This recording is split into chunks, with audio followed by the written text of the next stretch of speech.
કોંગ્રેસ સમાજવાદી party વચ્ચે તિરાડ, મસૂદના નિવેદન બાદ અખિલેશે કહ્યું ગઠબંધનમાંથી જેને જવું હોય તે જાય।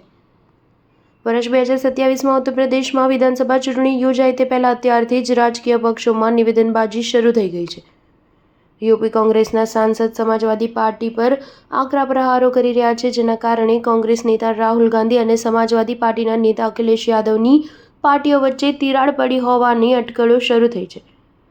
આ ઘટનામાં હવે અખિલેશ યાદવની એન્ટ્રી થઈ ગઈ છે અને તેમણે ઇન્ડિયા ગઠબંધનને સ્પષ્ટ શબ્દોમાં જવાબ આપી દીધો છે।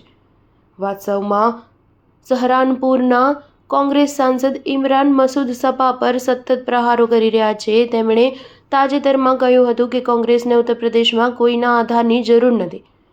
સમાજવાદી પાર્ટીમાં મુસ્લિમ નેતૃત્વને ખતમ કરવામાં આવી રહ્યું છે। તેમણે એમ પણ કહ્યું કે વિધાનસભા ચૂંટણીમાં 80-70 બેઠકોની ફોર્મ્યુલા નહીં ચાલે।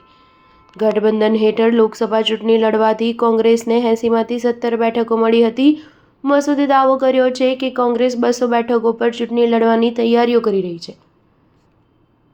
મસૂદના નિવેદન બાદ કોંગ્રેસ સમાજવાદી પાર્ટી વચ્ચે તિરાડ પડી હોવાની અટકળો વહેતી થતાં અખિલેશ યાદવે જવાબ આપ્યો છે। અખિલેશ યાદવે પ્રેસ કોન્ફરન્સ યોજીને મસૂદના નિવેદન પર જવાબ આપવાની સાથે ભાજપ પર પણ નિશાન સાધ્યું છે।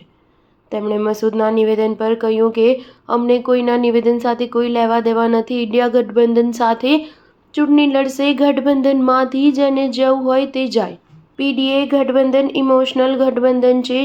જેઓ પીડિત છે તેઓ પીડીએ છે। આ દરમિયાન તેમણે ભાજપ પર નિશાન સાધતા કહ્યું કે ઉત્તર પ્રદેશમાં વીજળી મોંઘી થવાની છે। વીજળી એટલી મોંઘી થશે કે ઘણા લોકો પોતાનો મોબાઈલ પણ ચાર્જ નહીં કરી શકે। ઉલ્લેખનીય છે કે અખિલેશે અગાઉ લખનૌમાં સમાજવાદી પાર્ટીની બેઠકમાં કહ્યું હતું કે સમાજવાદી પાર્ટી અને કોંગ્રેસ 2027ની વિધાનસભા ચૂંટણી સાથે મળીને લડશે। સ્ટાર ન્યૂઝ 7 હંમેશા સચ્ચાઈની સાથે।